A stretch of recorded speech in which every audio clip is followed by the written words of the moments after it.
My granddaughter handed me a sippy cup with both hands like it was something holy and whispered, "Grandma, it tastes wrong." And when I put my lips to the rim, the taste that hit my tongue made every nerve in my body fire at once. Bitter, metallic, chemical. And I looked across the kitchen at my daughter-in-law pouring herself coffee like nothing in the world was out of place. Lily was 5. 36 pounds. She had bruises under her eyes that looked like thumbprints pressed into wet clay, and she'd lost 4 pounds in 6 weeks, and her pediatrician couldn't explain it, and her mother, Megan, kept scheduling more appointments, more tests, more specialists, and everyone said what a devoted mother, what a warrior, what a saint. But Lily didn't hand that cup to her mother. She handed it to me. And when I looked down at Megan's handwriting on the label, Lily's special juice M-dose, something behind my sternum shifted. Not pain. Recognition. The kind that starts cold and stays cold. Megan looked up from her coffee. Smile. She's being picky again. Just dump it if she won't drink it. Smiled back. I didn't dump it. What Megan didn't know, what nobody in that kitchen knew, was that I'd spent 34 years watching children's bodies tell truths their families wouldn't. But I need to go back. Let me tell you how a 71-year-old grandmother in a cardigan ended up standing in her own son's kitchen holding the evidence in a sippy cup decorated with cartoon elephants. My name is Dorothy Calloway. People call me Dot. I've lived in Knoxville, Tennessee since 1981, the year Frank and I bought the house on Sycamore Lane for $47,200 and a prayer. Every morning for 11 years I walked to Millwood Park with a thermos of Earl Grey and sat on the third bench from the fountain, the one with the brass plaque that says "For Margaret, who loved this view." I never knew Margaret, but I loved the view too, so we had that in common. I volunteered at St. Andrew's Food Pantry on Tuesdays and Thursdays. Sorted cans. Bagged rice. Irene Wexler, 83, legally blind in one eye, opinions about everything, ran the operation like a 4-star general. I was her sergeant. I didn't mind. I kept Frank's workshop exactly as he left it. The half-finished birdhouse on the bench. The pencil behind the ear of the wooden mannequin head he used for hat storage. The radio tuned to 94.3, the oldies station, volume dial still set to the number he'd chosen last. I turned it on sometimes. Didn't listen. Just let it fill the room with something that sounded like him being home. Frank died on November 8, 2019. Pancreatic cancer. Diagnosed in July. Gone by the first frost. The doctor said 4 to 6 months, and he got 3.5 because Frank never could stand waiting for anything. He was the loud one. The room filler.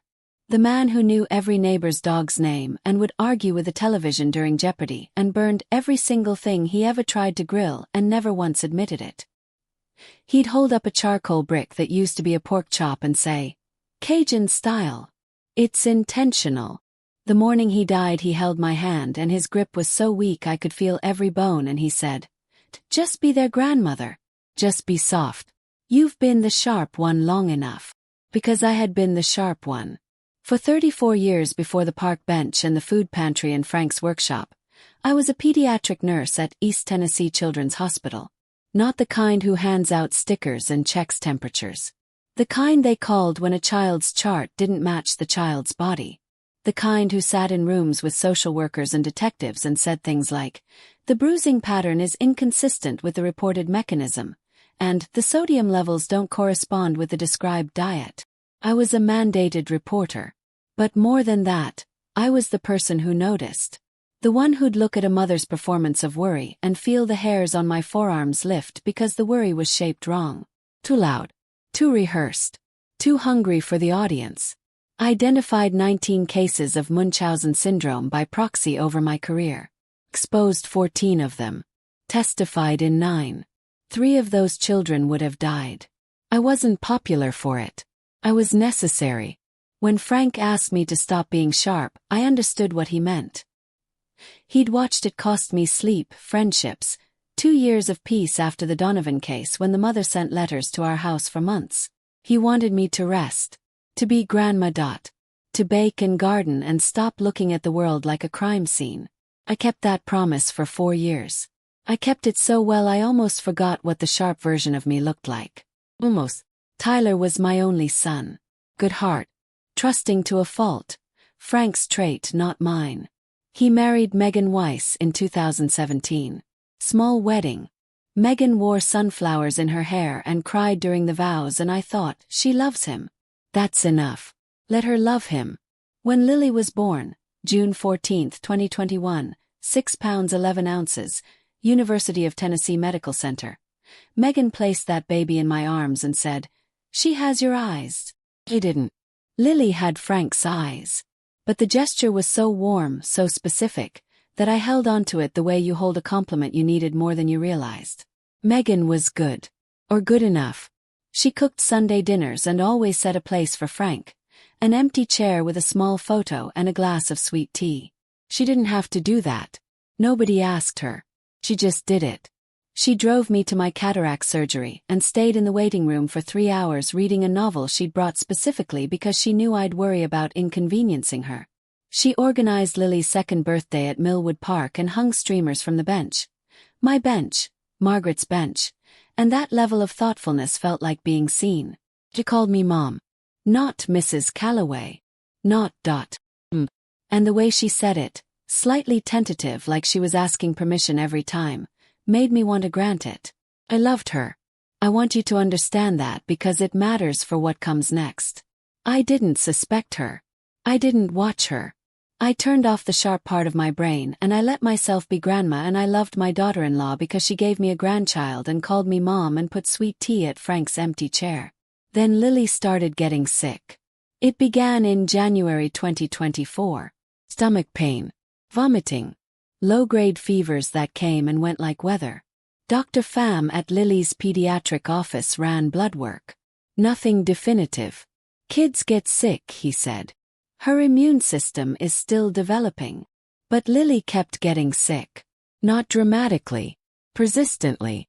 A pattern that didn't build to a crisis. It just continued like a note held slightly too long. Megan took her to 4 specialists in 3 months. She kept a binder, color-coded, tabbed, organized, with every lab result, every doctor's note, every food diary entry. She started a blog. Lily's Journey. She posted updates twice a week. The comments were full of praying hands emojis and heart reactions and strangers calling her brave. I noticed 3 things. First, Lily was sickest after weekends at home and improved during the 5 days she spent at daycare. The pattern was clean. Too clean. Second, Megan lit up during doctor visits. Not with worry. With focus. She asked detailed questions, challenged diagnoses, requested second opinions. She performed concern the way an athlete performs a routine. Precise, practiced, and aware of the judges. Third, Lily stopped drinking her juice at my house. She'd take 2 sips and push it away. At home, Megan said, she drank the whole cup every time. She's just more comfortable here, Megan said. I noticed these things. I catalogued them in the part of my brain Frank had asked me to shut down. And I did nothing. Because Megan was my daughter-in-law. Because Tyler adored her. Because Lily called her mama and reached for her in the night, and love was present even if something else was present too. I did nothing for 11 weeks. Then Lily handed me the cup. April 12, 2024. Saturday. Tyler was at a work conference in Nashville. Megan dropped Lily off at my house at 8:15 a.m. with a backpack, a change of clothes, and a small cooler. Her juice is in the cooler. Morning and afternoon. I labeled them. She kissed Lily's forehead. Be good for Grandma. Lily was quiet. She was always quiet now. 5-year-olds are not supposed to be quiet. They're supposed to be unbearable. They're supposed to make you tired. Lily sat on my couch like a patient in a waiting room. At 10 a.m. I opened the morning juice. Purple. Smelled like grape with something underneath. Something flat and acrid, like the smell of a new plastic container but sharper. Lily took it. Sipped once. Looked at me. Grandma, it tastes wrong. My hands went still. The specific kind of still I hadn't felt in 4 years. The kind that comes when the chart stops matching the child. What does it taste like, sweetheart? Spicy. But not food spicy. Medicine spicy. I took the cup. I smelled it again. Grape juice, the Welch's, I recognized the color. But underneath, faintly, the way a wrong note hides inside a chord, bitterness. Alkaline. I touched the tip of my tongue to the rim. My mouth knew before my mind did. 34 years of tasting medications I'd accidentally gotten on my fingers, of recognizing the residue of crushed pills in applesauce and pudding and juice. My mouth knew. Something had been dissolved in this juice. Something that didn't belong. I sealed the cup. Both cups, morning and afternoon. I put them in my refrigerator behind the milk where Lily couldn't reach them and Megan wouldn't see them. Then I called Patricia Osei. Dr. Patricia Osei, Chief of Pediatric Toxicology at East Tennessee Children's. We'd worked together on the Donovan case in 2014. The one that gave me nightmares, the one with the letters.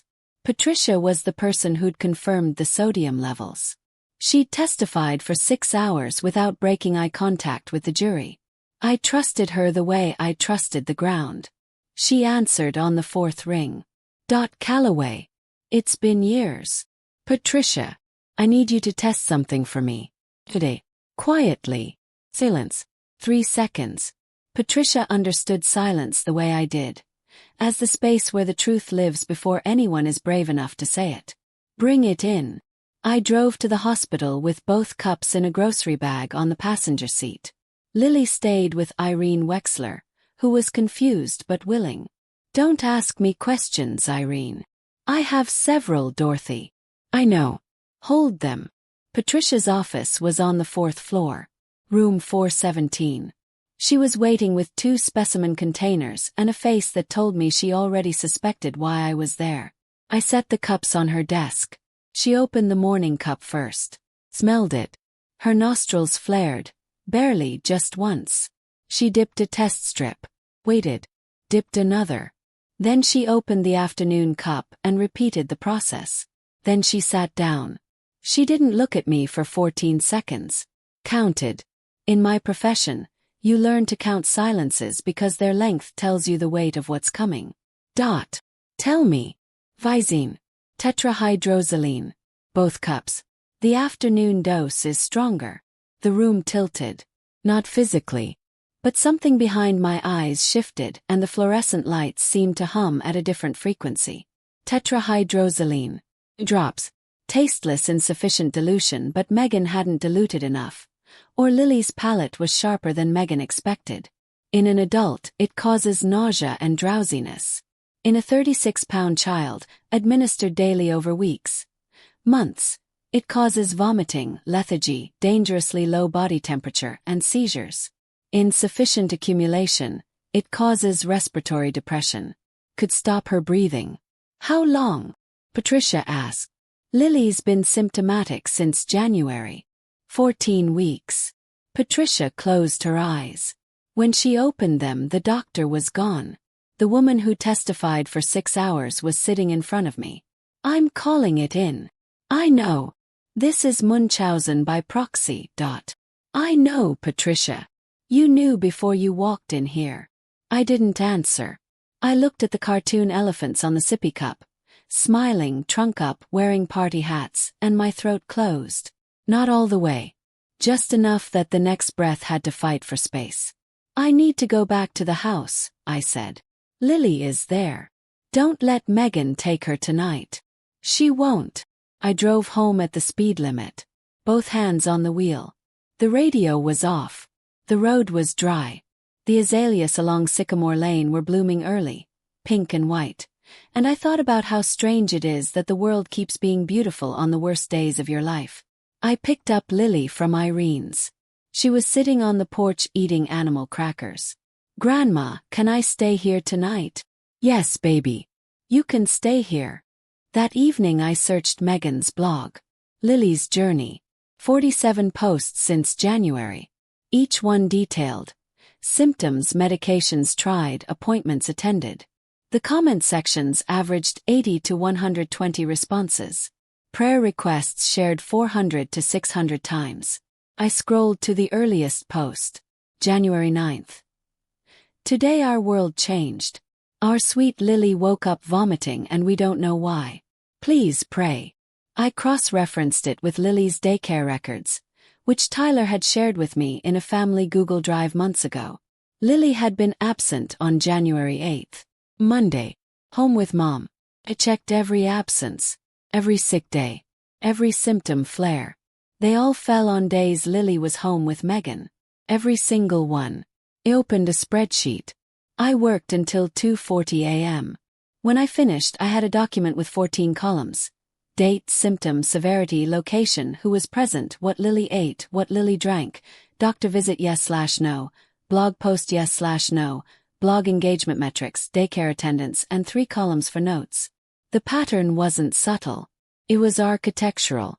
Megan wasn't failing to protect Lily. Megan was engineering Lily's illness, monetizing the sympathy, and building a public identity as the heroic mother of a mysteriously sick child. And she was doing it with eye drops in a sippy cup with cartoon elephants. Closed the laptop. I walked to the kitchen. I drank a glass of water standing at the sink looking at Frank's dark workshop through the window. My hands were trembling. Not from fear. From the effort of keeping still when every cell in my body was screaming move.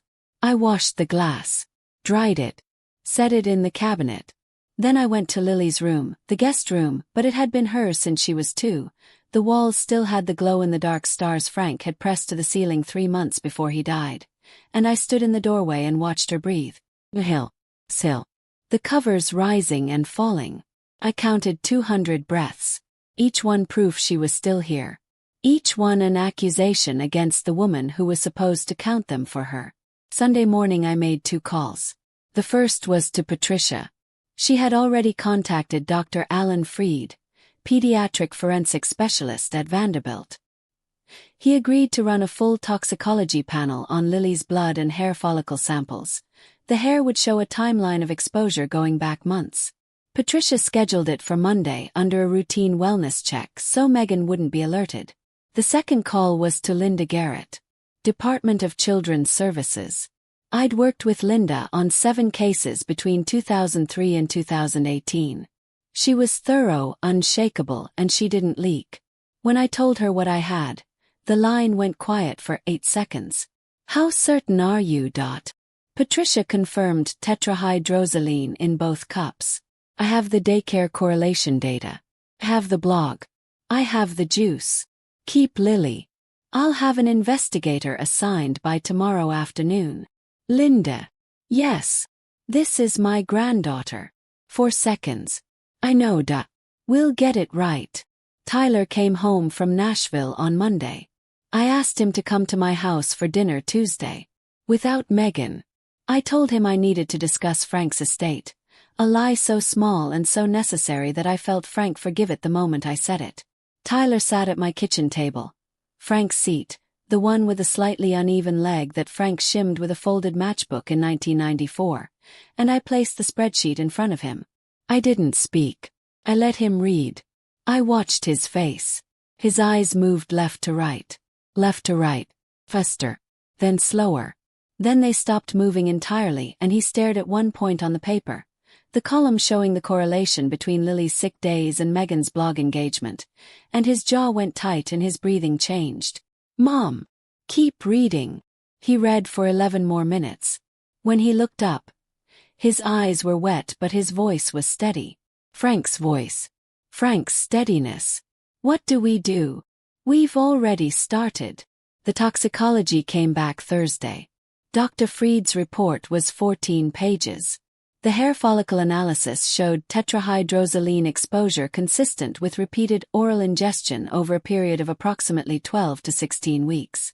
Lily's blood levels were elevated but not yet critical. Not yet. DCS investigator Maria Sandoval arrived at Tyler and Megan's home on Friday, April 19th, at 9:20 a.m. She was accompanied by Detective Carl Brandt of the Knox County Sheriff's Office and a uniformed officer. Patricia Osei provided a written medical opinion. I provided the juice samples, the spreadsheet, and a signed statement. I wasn't there. Chose not to be. I was at my house in Frank's workshop, with the radio on 94.3. Sitting on his stool, holding Lily on my lap.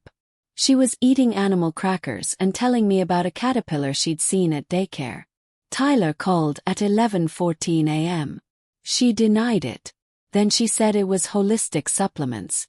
Then she said I put her up to this. Then she asked for a lawyer. And then they found a bottle of Visine in her purse with a syringe cap. And a second bottle in the kitchen junk drawer. And a search history on her laptop. Mom. Tetrahydrozoline child dosage. Symptoms of tetrahydrozoline ingestion toddler. Can eye drops cause fever in children? Dated December 28. 2 weeks before Lily got sick. My jaw set. I felt my back teeth meet. And something inside me that had been shaking for 14 weeks went perfectly still. She researched it, I said. She planned it. Tyler's voice broke on the second word. I heard him breathe. I heard him put the phone against his chest. I heard the muffled sound of a man trying to hold himself together for his daughter. Tyler. Yeah. Lily is eating animal crackers. He's fine. She's here. Megan was arrested and charged with felony child abuse and aggravated assault of a minor. Bail was set at $150,000. She posted it through her parents within 48 hours. Tyler filed for emergency custody the same day. Granted by Judge Rebecca Thornton on April 22. Megan's attorney requested the blog be considered inadmissible.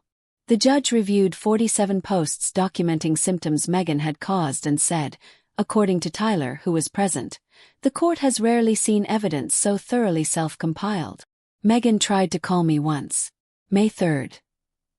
8:47 p.m. I looked at the phone. I let it ring.